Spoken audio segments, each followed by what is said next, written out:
Hey, kid, we're gonna say some stuff, and your parents will be real upset with us if they hear you repeating it, so scram. Get out. All right, on with the program. Yo, what's up? It's Sketch. Last episode was a real downer. Sorry about that. Much love to Patricia. But let's not cry over spilled crab.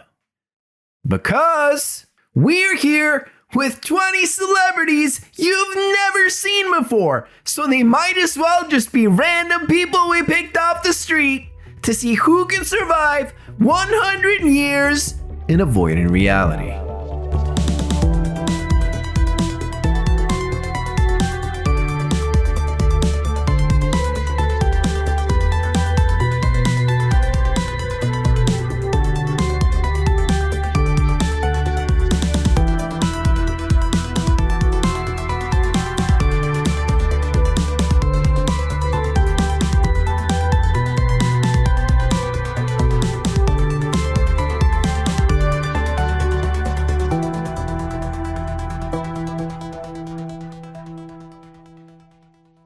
So, let's just begin then. I'm Sketch, a master of fate, and I got murder on my mind. Ghosty, how you doing? I am Ghosty, and I'm doing alive. Ghosty didn't get much sleep. Let's segue from being alive to being dead, because that's what I am. I play a dead crab. Unalived. I think people like. I don't think they like it. Unequivocally landed on unalive. Well, I mean, I'm partial to being unalive. People love dead crab. I'm just saying. I do like crab when it's edible, yeah. Ghosty, who do you play? Oh, we're doing that. I play Clint intern. Kind of creepy guy. Good. Solid work. Thank you. And Kevin, who are you in? Accurate. No, I already did mine. I play a dead crab, and that's the end of it, because now we have to figure out how to proceed from here. They don't need to know my name. Okay. It's a secret this time. Yeah. Now that the crab is dead, who knows? Okay, the British one. Introduce yourself, by name or not. Your choice. I already wait. What do you mean? You said Ghosty. Hey, I'm England. I play Wick, the angry young lunar lizard. His recent job at the concert has so far seen him get accidentally stoned, deliberately hypnotized, and throw people around. You know, it's perfect, isn't it?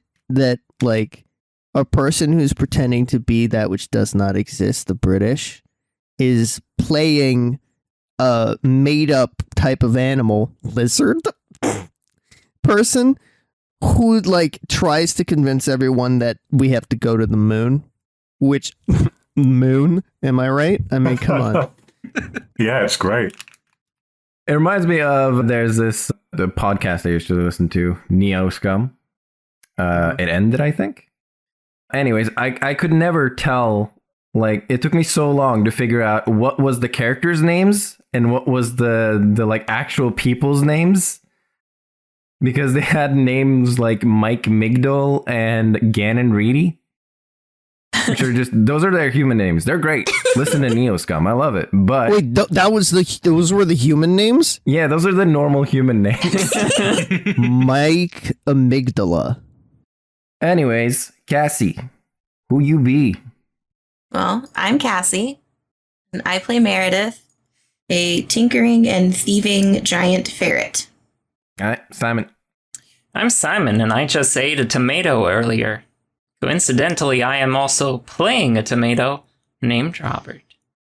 Wow, what an exciting day you've had. I ate a tomato. I shall consume myself. I don't know. Whoa! Okay. for the people at home, Sketch, can you please share that great joke that you wrote in the chat earlier? I also just want to hear it again, verbalized. Okay. I said to Simon, when he posted a picture of himself eating a tomato, I responded, I can't believe you went from a vegetarian to a cannibal without changing anything about your eating habits. And that's why we think that you guys would like to hear all of this stuff we say. Because sometimes we find ourselves very funny. Yeah, I'm quite amusing and handsome. And It's that's true. why we chose podcasts. Yeah. Well, it's more in the mystery. We're all handsome. I don't know if I would say Clint is handsome. You literally called him handsome Slender Man or whatever. Oh, yeah, I did. Well, you can't look away, Well, right? I mean, in comparison to Slender Man. Oh, okay, then that's fair. Yeah, okay, everybody quiet. It's serious time. I'm about to hold a eulogy or a eulogy for Crab Lad. First of all, I would like to thank everyone here for attending as we say our goodbyes to Crab Lad 69, or as she was known to her friends, Patricia. Now, it's no secret that me and old Krabby Patty had a complicated relationship. Since session 1, it was always my intention to kill them as fast as possible. However, much like Roadrunner to my Wile E. Coyote, they would always slip away with a good roll at the last minute. And when the time finally came, I don't think any of us were ready for it. Sliced to ribbons by Wick's older brother. Who would have seen that coming? So it's with deep sorrow in my heart that I say these final words to our dear Crab Lad 69. Nice. Mm-hmm. Beautiful. Thank you. So, Wick, your brother just murked your friend, colleague, person you know. How do you feel? Wick is. Is Wick still stoned? Like, how. Oh, no. That's up to you. You're going to be stoned for like as many episodes as you possibly can be stoned. Once a lizard person hasn't taken any amount of drug, that is now their psychosis. I will say that lighting yourself on fire does usually take you out of those kinds of things a little bit. Yeah, okay. So let's say Wick is no longer stoned. I mean, it was like, what was it, like secondhand smoke, that sort of thing? Yeah. Yeah. So let's just say Wick is sober now. Stober, if you were a dragon-like thing that was on fire, then were you puffed a magic dragon? Yes. Yeah. Wick isn't so puff anymore. That's the title of last episode. Oh, 100%. Okay, so Wick, for whatever reason, kind of liked Crab Lad, so I feel like Wick is very upset.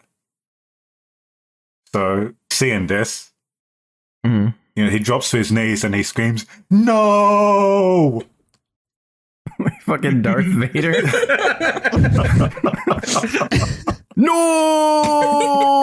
No! It's a pretty big deal. It's a pretty big deal. Yeah. Not that tiny crab. And how does everyone else feel as they watch their coworker become crab sticks? I get the feeling like Clint realizes that there's the way that there's like maybe it's not the end of the line for Mm-hmm. the crabs because it's crabs. It is crabs. I kind of feel like if Clint was a hiring manager, he'd be excited to hire some new people on. I don't think Clint is a hiring manager. No, he's sort of like a lower rank supervisor, basically. he gets the coffee. So would this be a failure then for Clint if someone has died on his watch? Crab. Doubt it. It's a crab. It's a crab. Another one might come along. I don't think Dimpleton gives a shit because I feel like Dimpleton kind of treats Clint on the same level that the rest of us get treated, as in, I'm hiring you to do a thing. So it's not really Clint's responsibility if somebody dies. Fair. And I think you're right about that. Yeah. Well, but Clint might actually feel just a little bit like a touch of emotion about this particular crab being sliced in twain, just in the air above. raining down a confetti of fish food. Pull the tie that Crab Lad made for you out of your pocket because you still haven't put it. Like you have since put on a different tie. And you still got the sentimentality. Robert sees it and just instinctively reaches for a tomato and then just kind of just leaves the tomato where it is. Like, I don't think a tomato's gonna fix this. Sorry, buddy. No, I can't help this one. I thought you meant Robert was reaching for a tomato instinctively because Robert has become addicted to eating his own tomatoes. And I don't know where I got this idea from, but that was great. Yeah, I wonder. It's a mystery. It turns out the healing power in here is morphine. I have a problem. I grow my own addiction. He doesn't even have a mouth. I'm my own supplier. He just smashes it onto himself. No, I think Meredith is pretty upset, but I think she's a little too like stunned. Like just kind of like just shocked, speechless, just witnessing this poor crab murder. Like, yeah, she's genuinely sad, but it's just sort of like, you know. Yeah, you all actually notice a pretty similar reaction from both Sacrum and Marcus. They're both just kind of stunned. They're just like, what the fuck? Oh. That wasn't intentional. This is basically how they look. Well, they were all buddy-buddy, weren't they? Yeah. Yeah. What about that other guy? Was it Ray? The guy that has a gun? Ray, yeah. Janie? Raymond's on our side at the moment after Clint managed to break him out of the hypnosis. Yeah, and it was just like, fellow good guys. Or whatever voice they had. Yep. So we're going to go back into combat. Last it was Ramsey's turn, meaning it's Marcus's turn. And you guys just busted his dome open, so it's time for him to retaliate. And suddenly, Marcus erupts in a plume of smoke, covering the entire stage. You just managed to smell the intoxicating scent before you notice something much more pressing as the floor below you starts to dissolve and melt into nothing.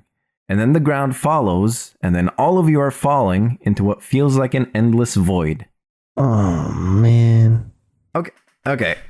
So basically what's happening is all of you are entering into kind of like a dreamlike state. So I'm going to be speaking to you all individually, and the rest of you just go into the other room and hang out. Anyways, during this dreamlike state, you can choose how lucid your character is, whether they're aware that they're dreaming and trying to figure out what's going on, or if they're just going to go with the flow. Also, I wrote up a bunch of dialogue for this. I can't really imagine ahead of time what you guys are going to say or where you'll interrupt me, but just know that you can interrupt me at any time and I will just roll with it. Okay. Oh, yeah. Okay, let's do it. I'm very excited. Okay. Yeah. So I think we're going to do Robert first because I kind of have a sequence I want to do this in. Okay. So Kevin gets to stick around because he's dead. So, Kevin is dead? I've been dead the whole time. Yeah. Shocking revelations. It makes it feel a little bit less bad that you're playing the dead character if you're dead. Yeah. And the rest of you just pop into the other room. Simple as that. All right, I'll go sing some Alexander Hamilton songs in the other room. Okay, have fun. Yeah. Good luck.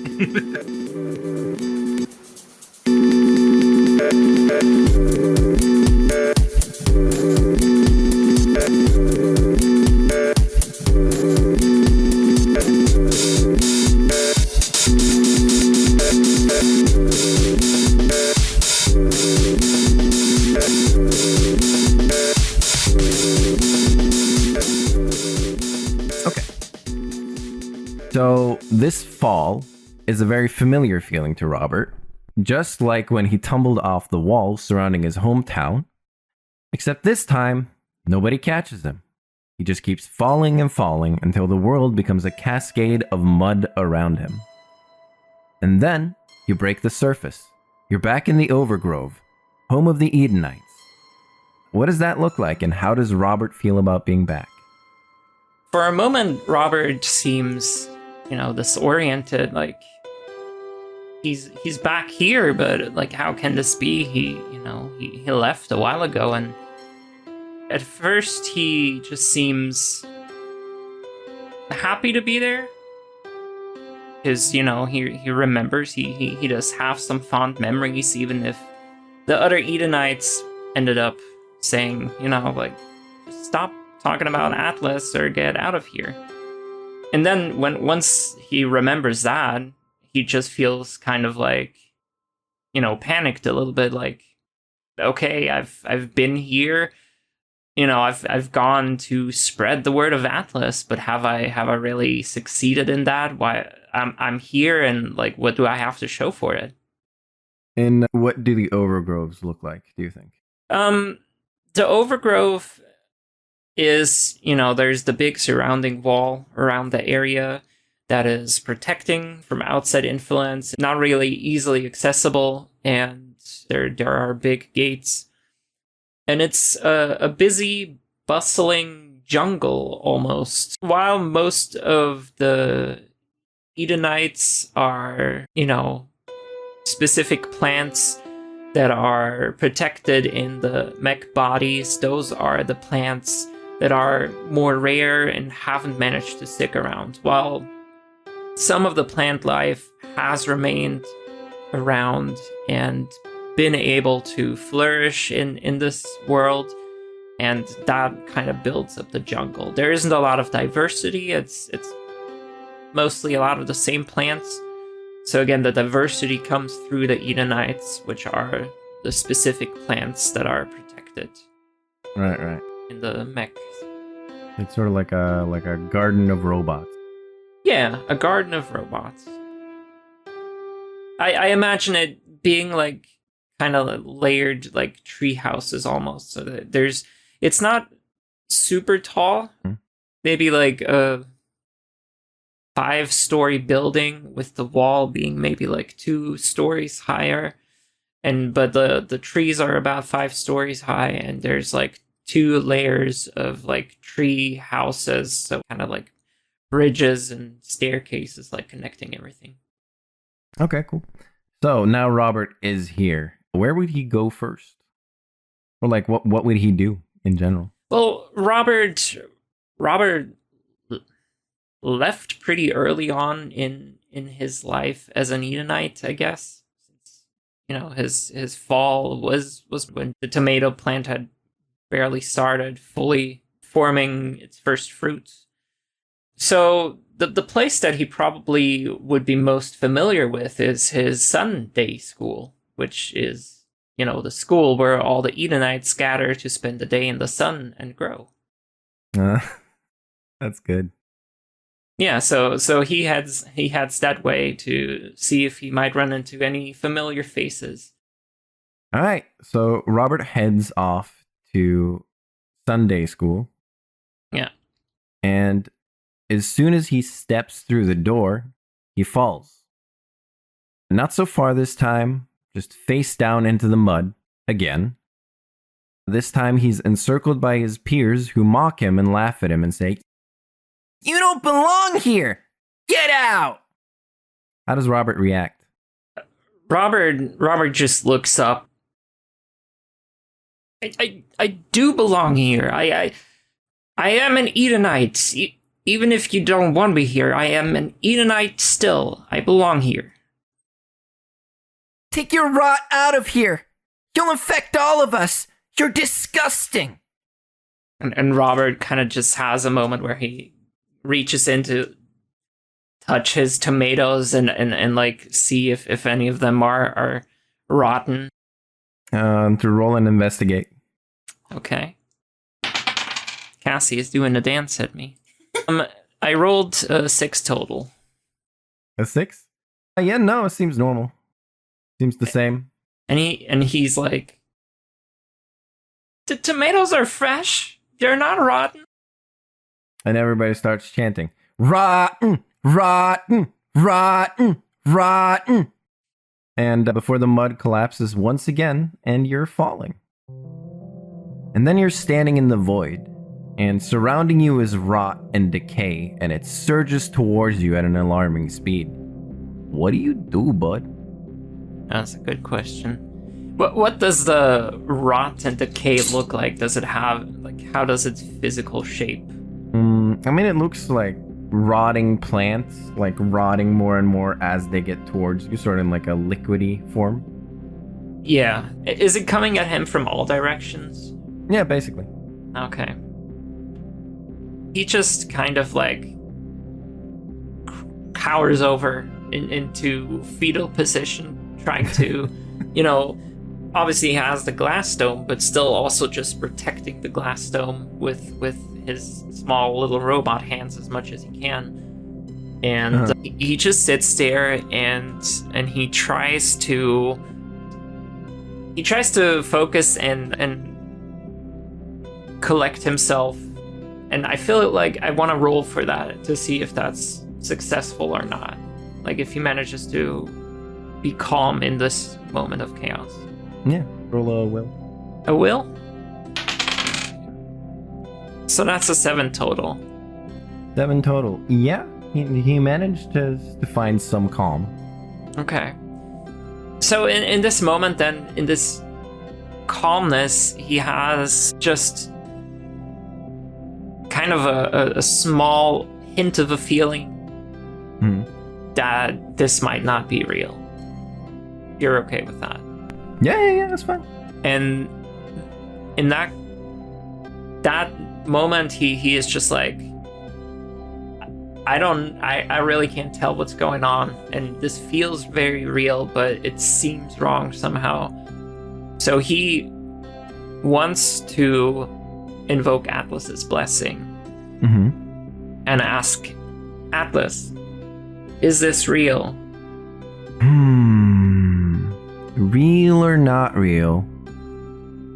I suppose it is real, but it's not your reality.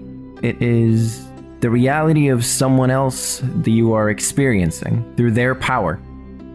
And he only gets like one question, right? Yes. So Robert has a moment of like, he wants to ask Atlas, but how do I stop? And Nothing. And just like before, when he tried to reach for his tomato and realized the futility of trying to help Crablat, he once again realizes momentary connection he has with Atlas just doesn't last that long. And but still, in the face of that, he stands up, he gets up, and he stops cowering, and he just stands there and stares straight ahead at the rot and just braces for impact. Okay. So, as the rot closes in on you, you feel a tingle, and suddenly a glow is emanating from your very core. And it's preventing the rot from reaching you, and a bright light shines through, dissolving it, and suddenly an unfamiliar voice echoes around you. I see Atlas has blessed you. I have not been so fortunate. And Robert just has a moment of, well, I don't know who you are, but if you're willing to give Atlas a shot, maybe follow his ways and not mind control other people, he might be more willing to bless you as well. He starts to giggle a little bit. As you have seen, we have both been outcast by our home, and will likely never see the Overgrove again. Like you, I found solace in Atlas. However, not the miracle, but the man behind it. When the Cumulans reigned with tyranny and destruction, Atlas stood up to those in power and brought freedom and democracy to the people. That is true. That is true. So you are you the mushroom guy on the stage? If you are a fellow Edenite? is it you who is doing all this? I suppose so. Why are you doing this? Why are you taking everyone's life force here? What are you hoping to accomplish? The world is not what it should be. A single corporation controls all commerce. And to see you, Robert, a fellow Edenite, a so-called devout follower of Atlas, working for those that keep us down, I suppose rot has many forms, not just the physical. And Robert just kind of stammers, and it's a means to an end. I wanted to spread the word of Atlas, but without the convenience that the employer's employment of me brings, then how else is a little Edenite to get around such a big world? Perhaps there is hope for you yet. Perhaps we have the same goals. And I'd like to invoke the aspect missionary of the good news of Atlas to have you roll a will with disadvantage against Marcus's empathy Okay. to see if Robert will start doubting the employers and maybe start siding a bit more with Marcus. Okay. Interesting. So, the first one is a 6 total, and now 5 total. Alright. Let me roll empathy. Yeah. Fucking Jesus Christ. What was the lowest one? 5? 5, yeah. Let me see. What was his empathy again? Yeah. You are gonna be siding a bit more with Marcus now. Because he got a 6 total. A 1 plus 5. So Robert just stands and thinks for a moment, and he thinks, and he responds to Marcus, I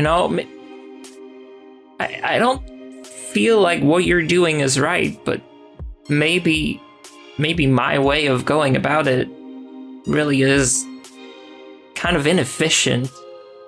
We're not hurting these people, Robert.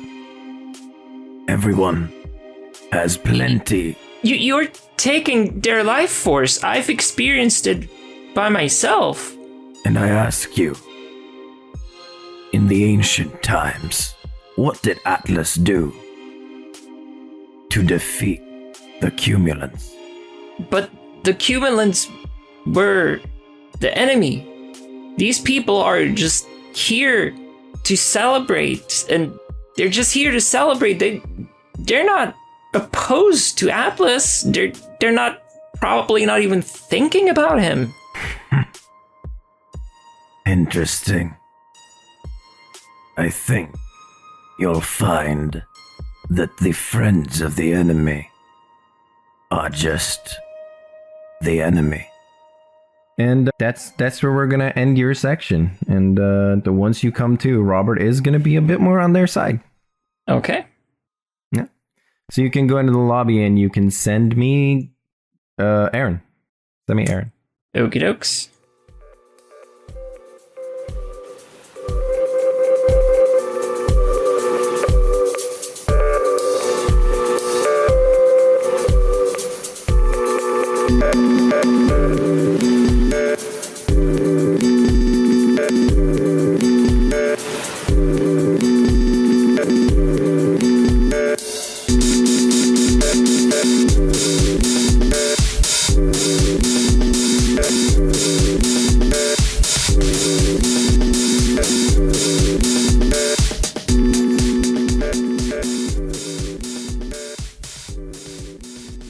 Hello, Aaron. Welcome to the call.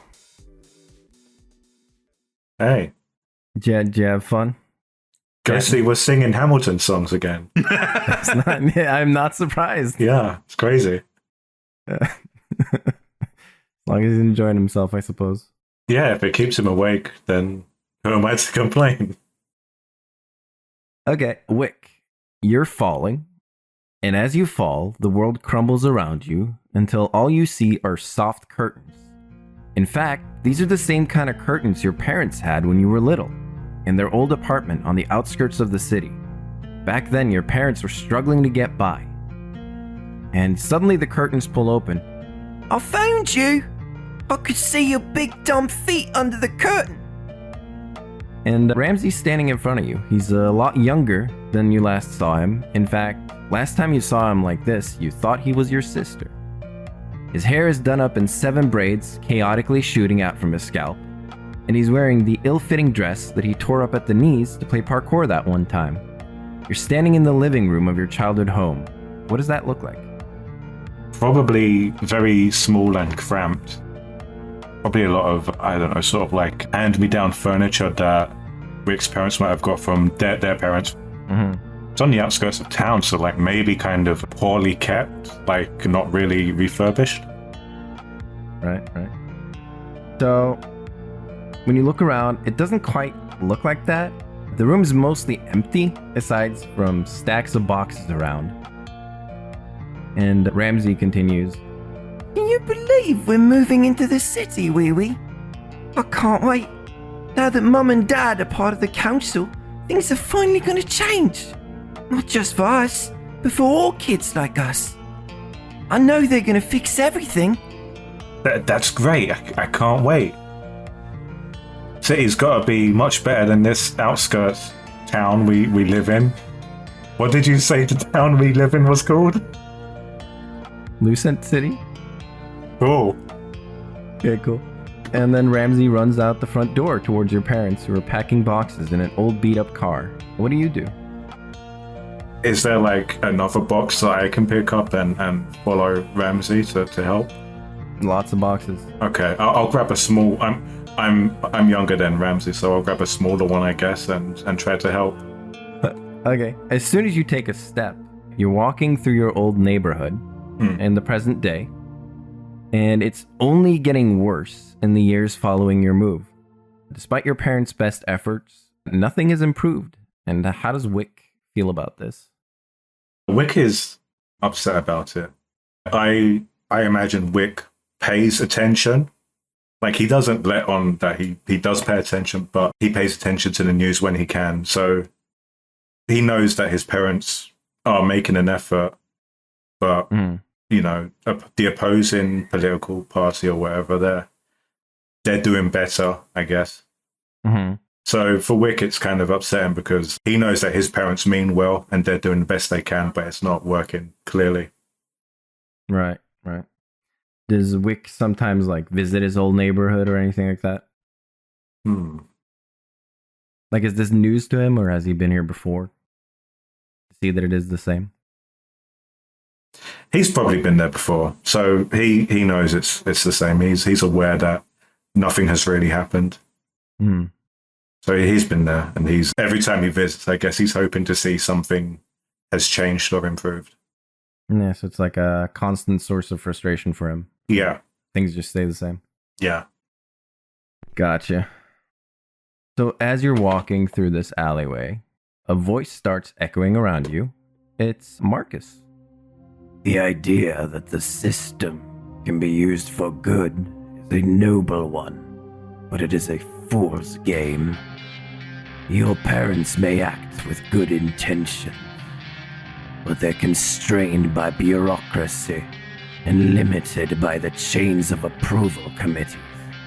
We are the ones capable of change, Wick. I don't know what Wick would respond with if he's expected to respond. That's up to you. Yeah. I guess. So, a few factors. Yeah. You were just thrown into this weird dream world. You're either aware of it or not. Yeah. That's up to you. Second of all, one of your friends was just murdered. Just a little bit. Will have been murdered. That's true, yeah.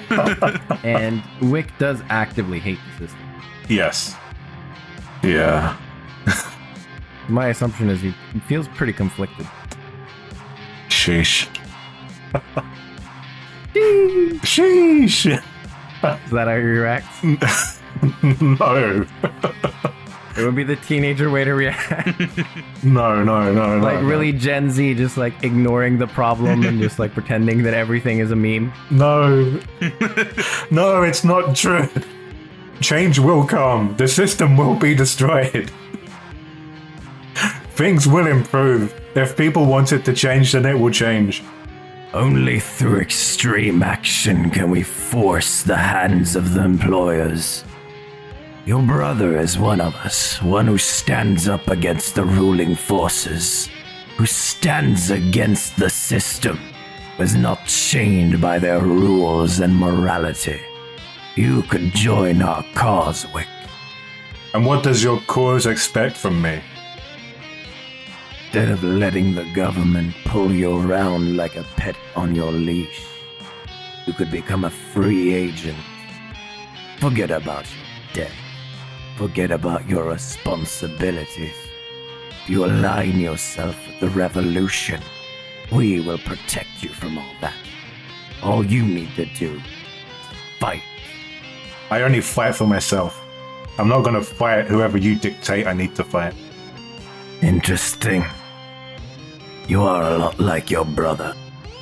We both want change. That's true. But I'm not going to put people in harm's way to do it. So unwilling to make sacrifices. You're selfish, the both of you. No, I'm not selfish. I'm just not going to kill people to do it. I'm going to invoke the aspect independent individual from you. Right. And ask you to do roll a will with disadvantage against Marcus's empathy. Or you could spend a fate point to roll without disadvantage. Let me see what I've got on will. +3. Ugh. Yeah, let's roll the fate point. Let's use one, rather. Okay. So it's a D6, isn't it? I got an 8. An 8? Yeah. 5 + 3, yeah. Got a 9. Oh, damn. Fuck. And then what happens? What changes? How does this... What was that? You... Independent individual. Okay. Yeah. It basically just means that Wick he's considering what they're saying, because they are saying he will be a free agent. He'll get to do what he wants. He just needs to fight. And basically abandon the employers, which is something he wants to do anyways. They'll pay his debt. Yeah. This is a pretty convincing argument. It does make sense, because, stand with the employers isn't really going to make any significant change. Yeah. And he just sort of reaches his hand towards you and he says, We can make the change, Wick. We'll do it our way. Whatever that means for you is up to you. It doesn't sit right with me. I don't like these guys at all. No, he wouldn't join them because, first of all, Marcus is a scumbag. So no, he rejects the invitation. Okay, yeah, fair enough. Marcus is full on a scumbag. He tried to hypnotize everyone, so, he's already trying to control Wick anyway. He did control Wick. So, I don't know, Wick pushes him aside. Yeah, You're full of crap, Marcus. Just like your brother. And that's gonna be the end of that. You can send in Ghosty. Cool. Good times.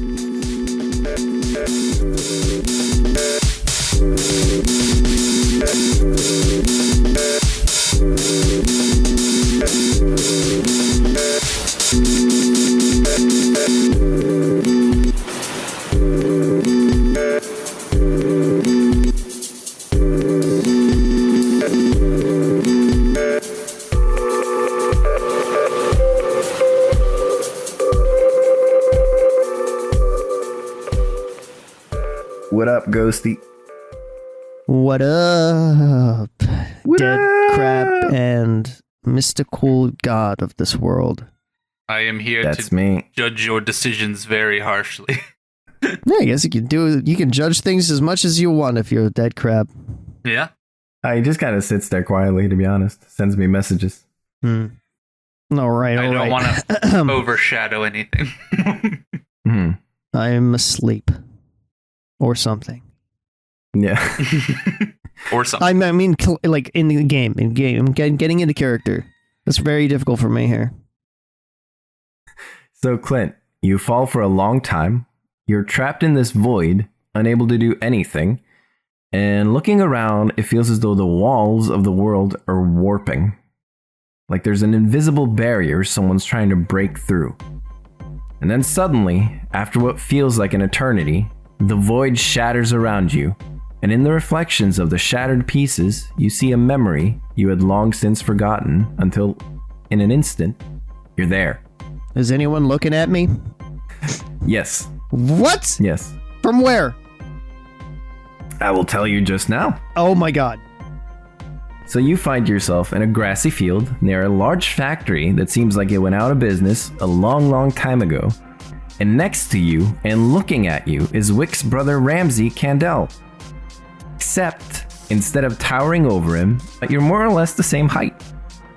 And when you look into his eyes, you sense a familiarity you're not used to. He feels like more than a business associate. He feels like a friend? How does Clint feel about this? Where are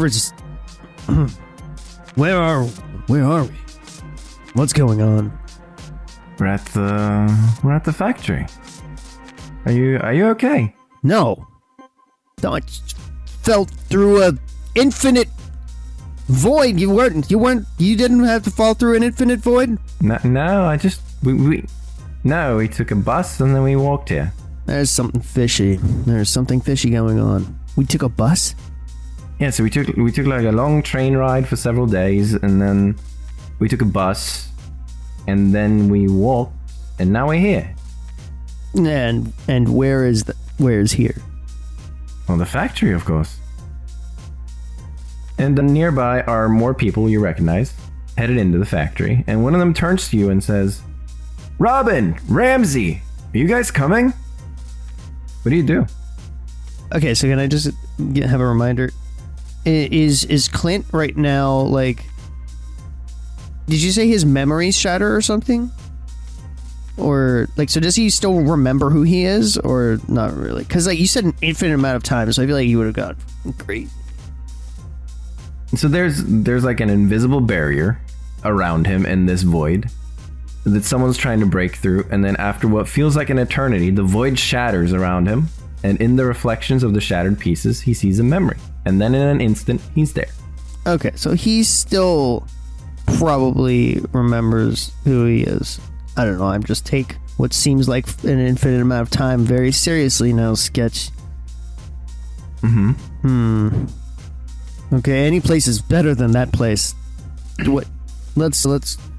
Yeah, we're coming. He'll just walk. Excellent. Walk with him. All right, so you guys hurry inside the factory, and the inside of the factory is kind of surprising. It doesn't look pristine or anything, but it looks well maintained, and there are a bunch of people here. They're just, some are hanging out, others seem to be planning something. There are people on computers, people playing games, some are painting banners on the table. It's basically one of those teenage hooligan hangouts from a 90s movie. Okay. And Ramsey nudges you into the side and says, "So, Robin, anything you want to do before we see the new head honcho?" Yeah, I want to play some of these games. What's that one? I believe that is Space Game.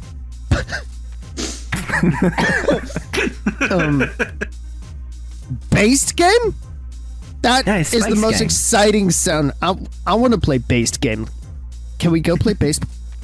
Yeah, we can play Base Game. It's right next to Space Game, which is next to Face Game. All right. Well, I'll play based game and you can play some space game. That sounds great.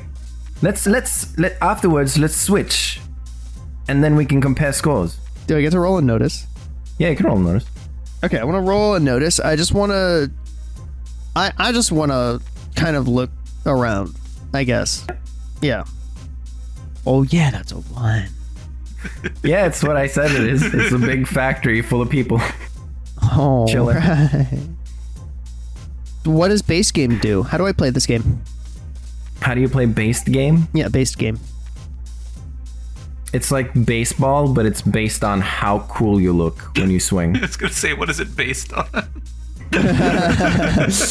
Yeah. It's based on the Winnie the Pooh baseball game. Yeah. If you swing really cool, then you get the score based, and if you swing really poorly, it says L nerd or whatever. Okay, and how do I unlock the cosmetics in based game to look really cool? Yeah, you look fucking amazing. Okay, yeah. So I go to swing. All right, to roll shoot. I don't think I have a plus to that. 5 though. 5. Okay. Okay, you get juiced. Juiced. Juiced. Like that? Yep. Like it's, yep. Exactly. Oh, I think I beat this one. It says I'm juiced. Oh, that's great. How are you doing over there in space? I would look over at the screen to the right. He's trying to figure out the controls. He's not very good at it. All right, right off the bat, just like, come on, Ramsey. You play this one. This one's easy. And then I'll sit down in front of Space Game. All right. Basically, it's just like space simulation. So you're just floating around in an empty void. Oh. Yeah. And it feels familiar, so you're basically mastering it. Okay. So I'm like really winning both of these games. Yeah, you're crushing it. Sick. And then there was another one, Face Game to the right again. Who's playing that one right now? A fella named Bartholomew. Okay, Bartholomew. And what's your name? Clint says to him. Bartholomew. Bartholomew. I guess I'm Robin. You want to swap games? Yeah, sure. I've heard of you. You're like really good at the games and like I'm killing it. I hear you're like pretty high in the organization. I hear like you're doing pretty well for yourself. Okay. I like that. That actually makes me pretty happy to hear that. Yeah. I really respect what you stand for and that kind of thing. You know. Okay. Yeah. Like what? Like what exactly? Yeah, like free the nation and like. Oh yeah. Mm-hmm. Like down with the employers and so on. They're cool stuff. Yeah, I represent all of those things entirely with every fiber of my being. And Clint's gonna stand up and start to kind of back away and look around again. And I'd like to roll another notice and just see if there's any kind of propaganda or posters on the wall or like, you know. That cool? Yep. Wacha! I rolled a 3. I think I have a +1 to that, so we'll say a 4. So there's nothing really on the walls, but you can see that the people that are making posters are definitely making like protest posters and the like anti-employee, anti-government in general. All right. Okay. Clint doesn't feel too good. He is going to start walking back the direction that they came into the place to try to leave. Mm-hmm. So, as you start walking, suddenly you're walking up several floors of stairs. One of those like industrial staircases, like, you know, made out of grates. And it goes around alongside the walls, sort of like a scaffolding. This is not how you entered, by the way. You entered on the bottom floor. You're just suddenly on this staircase going up. Okay. What in the paycheck is going on here? Clint will look for a window. No windows. Okay, what are the options of directions to go? Up the stairs and up the stairs. I feel like I'm being led in a direction. It's probably going to lead up the stairs. I don't know what to tell you. He's going to walk up the stairs backwards. Okay. Ramsey's following you and he's like, Are you okay, Robin? Yep. Never better. Okay. Are you okay? You okay, Ramsey? Yeah, I feel great. We're about to see the new boss. I've heard great things about him. I don't think I've heard anything about the new boss. Wait, what's the new boss's name? You're tricking me, right? You're the one that knows. yeah, I got you. I got you, Ramsey. Yeah, I'll let him. I'll let them introduce themselves because that's. Yeah. Let's do it that way. Yeah. I mean, you're introducing me to the new boss. So I thought it's you're being real weird. I feel uncomfortable. I think you're gaslighting me right now, Ramsey, and we don't like that here. You're gonna have to step it up. Ramsey just shakes his head. Keeps walking up. This is more gaslighting. Okay. I'm gonna have to have a word with the new boss guy that I know real well. With him about your performance. Yeah. And talk about a pay cut or something. Then you're standing in front of a door, and there's a strange warmth you feel towards this door, as if the person behind it means a lot to you. And as the door swings open, that warmth vanishes as you spot an employer sitting inside. But not just any employer, it's you. And all you can feel is rage. And then you hear a voice echo around you. It's Marcus Mushroom. You don't even remember, do you? I never had the pleasure of meeting you, but I knew what you stood for. And now look at you, a husk. And I'm still in the perspective of Robin, yes? Yeah, it's basically like time is frozen. You're entering this room, and inside the room is Clint. Yeah. Who I hate with every fiber of my being. Who you hate? I hate this person that I know is me. Yes. Okay. No. What are you the mushroom guy? I prefer Marcus, but yes. Marcus, what are you doing to me? What they did to you. That's why we have to do something.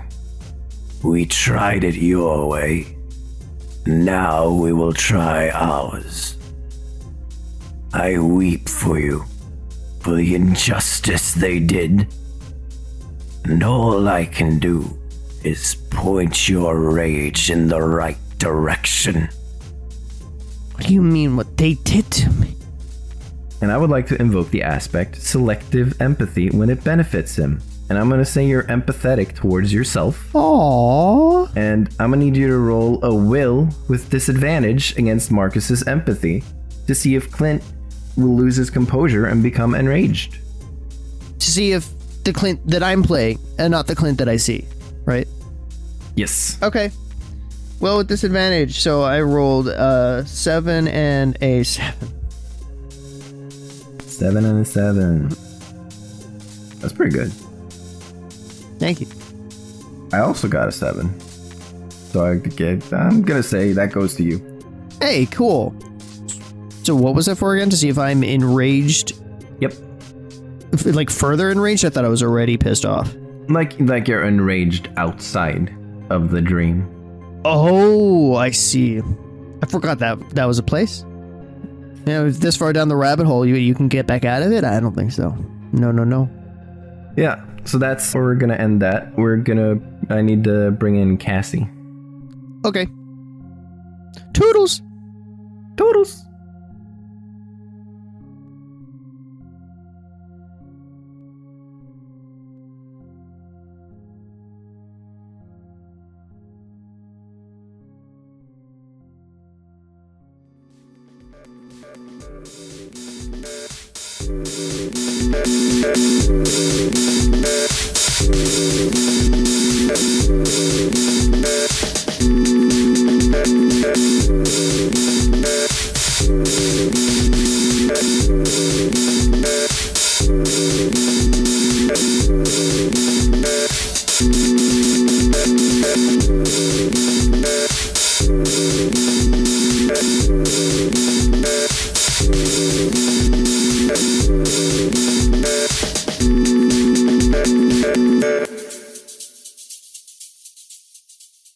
Okay, what's the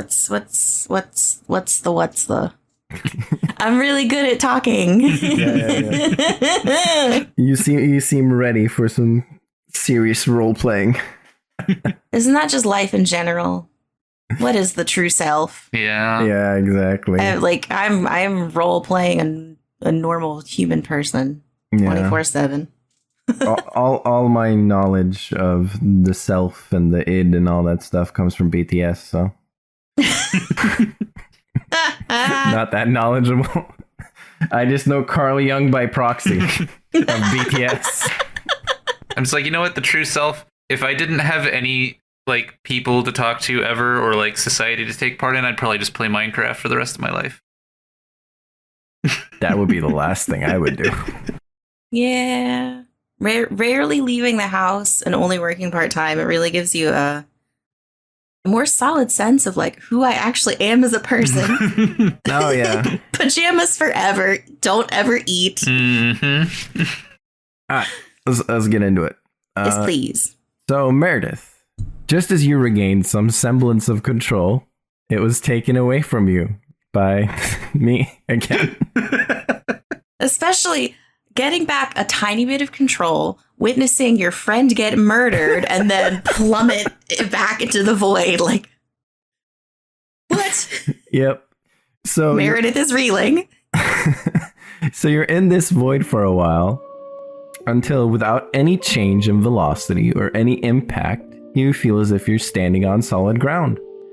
Surrounded by darkness, but you feel something in your hand, a torch. And before you know, it lights up with a beautiful flame, and you realize you're in a cave. And on the walls, you see these intricate carvings that light up with the flame. What do you do? Well, I'm gonna go look at those carvings. Roll and investigate. Where's the... Okay. I can reach things with my tiny arms. It's like all the way over there, and I'm all the way right here. Yeah. Do I have... Oh, I don't have any skill rankings in Investigate, so that's fun. Ooh, I rolled a 6. 6. Nice. Okay, so looking at these carvings, I investigate the hell out of these carvings. so you see the carvings on the wall. You don't understand the language, but you are familiar enough with it to know that it is the no-text language. Okay. Yeah. Roll and notice. That is a 6 total. Okay. So you feel a nudge from behind, and it is a Tralu with 2 little baby Tralu trailing behind it. What are those little guys again? They're like big edible marsupials. Yeah, they're like just little creatures. They're varying sizes. They're like... Some of them are big, Okay. some of them are small. No, they're smaller than me. Yeah, ish. So, well, I'm 5 feet tall, so... I'd say the big one is like pony-sized. Oh, okay. Yeah. Well, if I'm being nudged, I obviously turn around and, see what's nudging me. Yeah, it's this Tralu and it's 2 babies. Meredith is still reeling from, again, being hypnotized and then witnessing death in her one lucid moment and then being plummeted back down. So just kind of, I think she just sort of like, hi? Hello? Yeah, so it nudges you again, and it sort of like gestures for you to get on its back. How about I just walk with you? Is that okay? Yeah, it just starts walking. Okay, I kind of walk a little bit behind.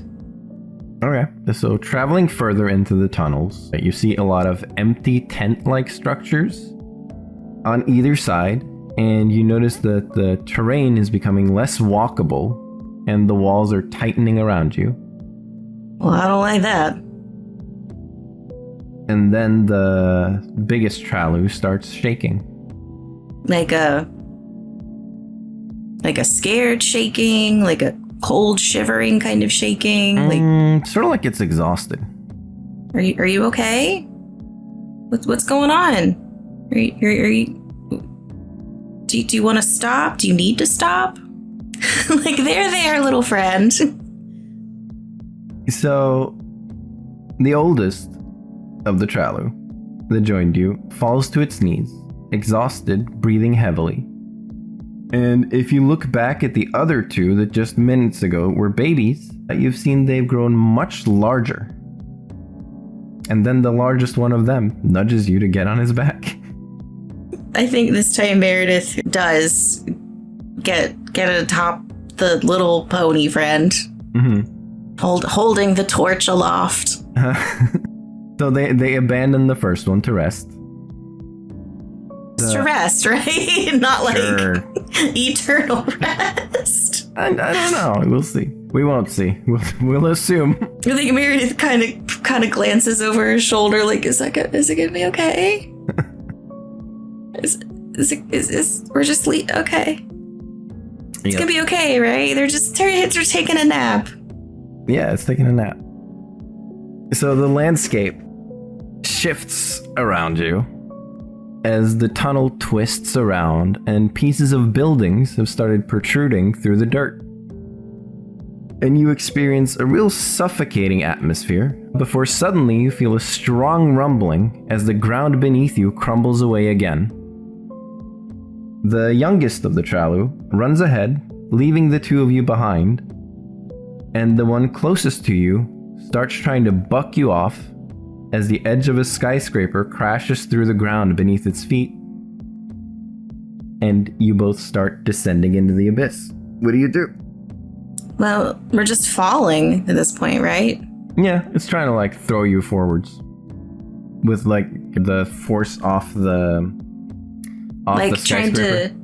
trying to throw me like back up out of where we're falling from, or Yes. just off as we're falling. Like towards where the other one ran, like like Yoshi. It's trying to Give me one last boost yeah. back up.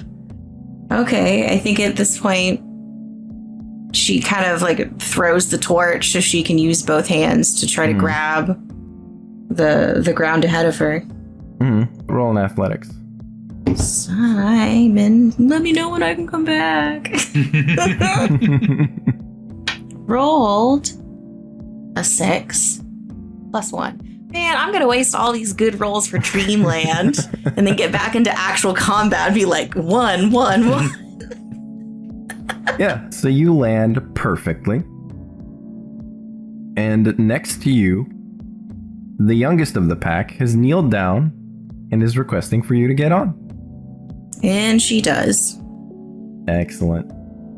So, the mixture of urban and natural continues growing denser and denser until the Tralu abruptly stops, and looking ahead, you see a large room warmly lit by hundreds of torches, with a circular nest hanging from the roof with several ladders leading to it from the floor. The Tralu kneels down on the floor, sweaty and exhausted. What'd do? Well, I get back down off of Tralu and I give it some little pats on its head It appreciates it. and say thank you. Sort of like nuzzles you back. And I think at this point, Meredith, like, especially after being hypnotized, we're at a freaking rave full of drugs anyway. Like, I think she's kind of like accepted that like this is not real, but I'm just gonna roll with it.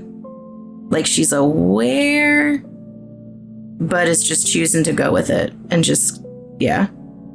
I think Meredith picks up one of those torches because she lost the other one. I'm assuming the rest of the cave and stuff was dark.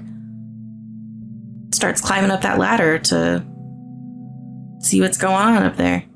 Cool. So as you do that, an unfamiliar voice starts echoing throughout the room.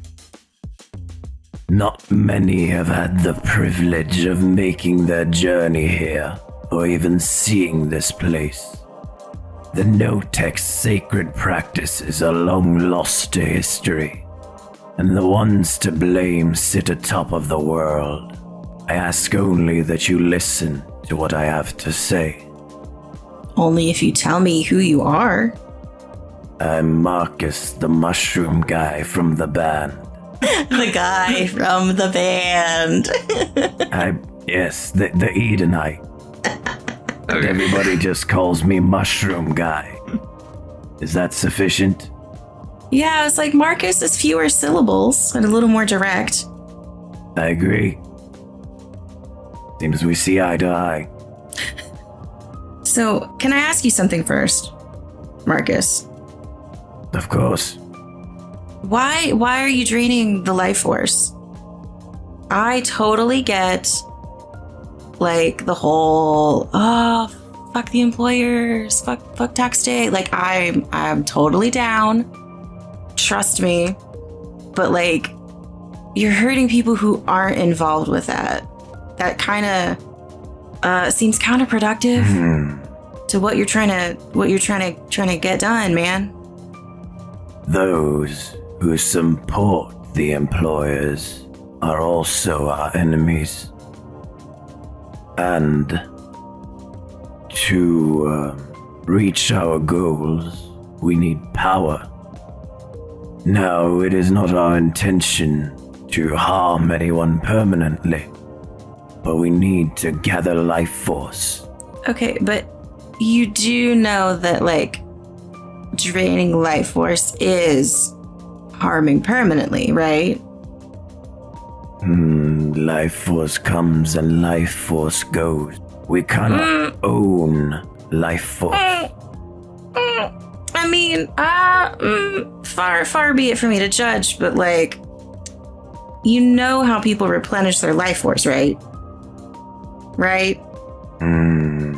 There are many ways. Like, it has to come from somewhere. So either way, it's coming from somewhere. You get me? I mean, you can regain life force through rest if you have patience or meditation. There are many ways to regain life force that Most of us don't have that kind of time. Most of us don't have like Edenite patience. Okay, we got stuff to do. But look, I am totally on board. I get it. But like, okay, like me, for example, I know technically I'm working like for the employers, if you want to call it that. But I'm kind of trying to take it down from the inside. So it's like, you know, whole like, oh, the means justify the end. You know what I mean? The ends justify the means, whatever. You know what I mean? Right. So technically, by your standards, you'd be saying like, oh, you're supporting them, so you're our enemy. That's totally not the case. I'm trying to like, okay, like what you're doing is so overt and so obnoxious. There's no subtlety. You're just like, oh, let's just go drain everybody on tax day. Like, it's very obvious what the goal is, which makes it a lot easier for the employers to like shut it down and come after you. You're not playing the long game. What I'm doing, I'm A, not hurting anybody on purpose, and B, I'm learning as much as I can about these creeps so that I can find like a sneaky inside way to take them down. So I only take them down. I don't like drain the life force from people who are just trying to dance for once. Right? So... You get me? Obviously, I get what you're saying. But we have been playing, as a people, we have been playing the long game for 900 years. How long is the long game, Meredith? Well, I don't know. Cruelty doesn't begin to describe what was done here. The hand of wretched poisoned the land. You should know that as well as anyone. We can free this world. You can free this world. In your hands lies one of the few things that the no-tech left behind. All you have to do is deliver it. I'm like looking at my hands. I'm like, a torch? That's the only thing lying in my hands right now, man. Are you speaking like metaphorically? Like, come on. Like, bro. As you look at your hands, everything shifts again, and you're suddenly standing on top of the ladder in the nest. And looking down at your feet is a large collection of objects. Handmade toys, beautiful quilts with extravagant patterns, elaborate paintings, simple tools, large scrolls, and just an endless treasure trove of objects oozing of life force, so palpable you can feel the warmth that was generated from their creation and experience the joy that was experienced by the ones they once belonged to. And like the voice said, like Marcus said, you feel something clenched in the palm of your paw. Do paws have palms? Technically, yeah, I guess. I guess so, yeah. Like I guess so. Is it called a palm? I mean, I don't for know. most animals, they call it the pad, but In the pad of your paw. Clenched in the pad of your paw. Clenched in your toe beans. Yeah, at first I had like clenched in the palm of your hand, but then I was like, she does not have hands. and they're like little hands. Yeah. Anyway. So yeah, I would like you to roll. Oh, I would like to invoke the aspect. Employers want to shut down her business. And I would like to have you roll a will with disadvantage to see whether you will drop what's in your hand or not. Alternatively, you can use a fate point to not do it. Can I roll and then decide? No. What if now I get the ones? No, I'll just roll. 2 5s. Okay. Yes, that's a 9. You drop it. Aww. Do I at least get to see what it was? Yeah, of course. So your paw opens slowly and drops a small seed into the nest. And as your soul leaves your body, you look down at the entire cave being torn apart by massive roots growing throughout the tunnels before a large tree trunk shoots out of the ground, growing into the Everwarm tree. The Everwarm.